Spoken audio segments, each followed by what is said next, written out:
All right, so today we're going to be taking this basic Zombie Thanos helmet, which is from Duo 3D, and we're going to be upgrading it and painting it and making it look really cool. So let's get into it.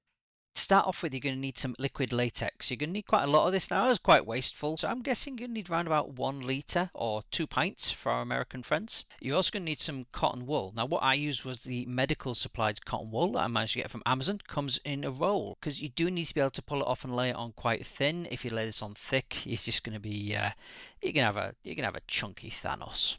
You're also going to need a brush. I recommend a chip brush. Now I'm using 2-inch ones in this one, but that's because I just bought those and I had them lying around. A 1-inch brush will also work.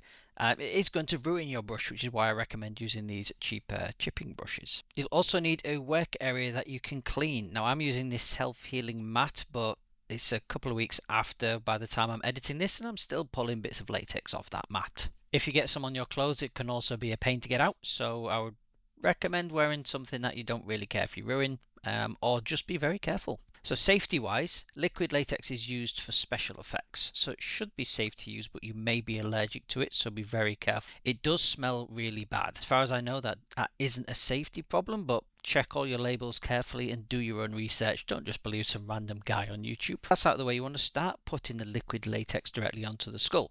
You can do the whole skull in one go, or you can do it in sections, but what you're doing is you're waiting for the latex to be a little bit sticky so you can add the cotton wool without it just simply sliding off. Strip the cotton wool and start layering it onto the model. Once you cover an area, add some more liquid latex over the top. You want to be soaking the cotton wool. Now don't worry about making it perfect straight away. The latex does take a while to dry, so you'll have time to manipulate this later. Try to layer the wool in a way that makes sense. Now this can either be anatomically or creatively. For Thanos, he does have wounds on the top of his head, so I wanted to leave some parts with a gap. But also this print has layer lines on the top, so I really wanted to use the wool to cover those because we haven't done any sanding on this.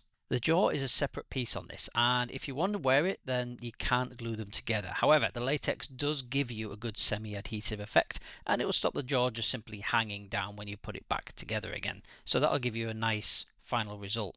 Cover the teeth in latex, but don't cover them in wool because wool is representing the flesh, and that would just be weird. Once you have your cotton wool in place, use the handle of the brush or any pokey object really to manipulate the wool and sort its placement out. You want to be leaving patches and gaps to really help sell the rotten flesh look. Now next up, you need to be leaving the latex to dry. It should dry overnight in a warm environment. It doesn't need to be completely solid. It just needs to be not wet, not runny, and not easily moved while we're applying the paint. Once the latex have dried, we move on to painting. If you've got the option of using an airbrush, then that's great.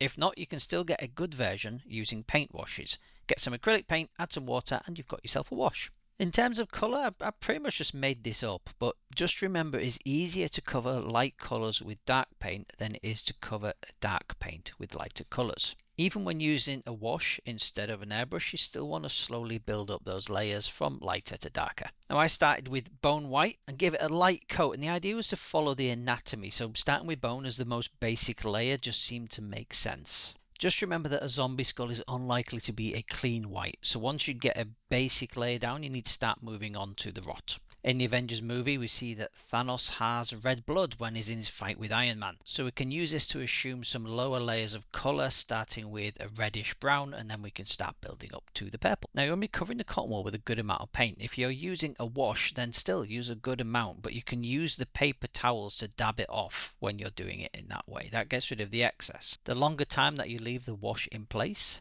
the more paint will remain on the model, so you can use that to build up those layers. Next we move on to green to simulate decay or infection. It doesn't need to be a lot, but you just need to get some in the gaps and around the edges of the wool to simulate that rotten flesh. If you're using the wash method, make the green a little bit stronger, so slightly less water, but still dab it away with a paper towel. Now while doing this, I realised the first green was a little bit too bright, so I grabbed a darker shade and tried to make it look a little bit more natural. If you do make mistakes like this, don't panic, just make it part of the story. By covering those lighter colours with darker colours, you do actually get quite a bit of depth that you don't really see as you're doing it.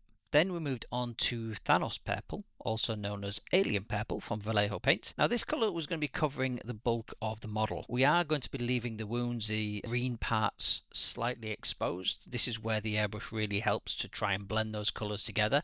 If you're doing this with a wash, you can still do the same. You just need to experiment with the amount of water that you're putting on, the amount of time that you leave it in, and the amount that you want to be dabbing off with that paper towel. Now, as I said, you want to be covering all of the wool, and then once that's done, you want to be moving on to more of a red colour. This really emphasises the wounds. I experimented with a few shades of red and purple here. I didn't really like how it looked initially, but as I started to build up some of the darker layers on top, I think it really did make the finished product look a lot better. Finally, I grabbed a darker shade of purple to reflect the different skin tones and the different ages of skin on Thanos' head, because he's not one single uniformed purple, he has different shades on there. To paraphrase Boylai Hobby Time, at this point I called it done. A lot of the times through this process I wasn't really happy with how it was going, but I'm really happy with how it turned out in the end, which is just strange for me because I don't do a lot of painting. Now if you found this helpful, please hit that subscribe button, I'd really appreciate that. And if you want a Zombie Thanos head of your own, you can buy the 3D model from my website, 3drustler.com. Not currently selling the painted ones, but if you would really like that, let me know in the comments below, and maybe I'll add that as a listing. For now, just enjoy these glory shots, and I will see you in the next video.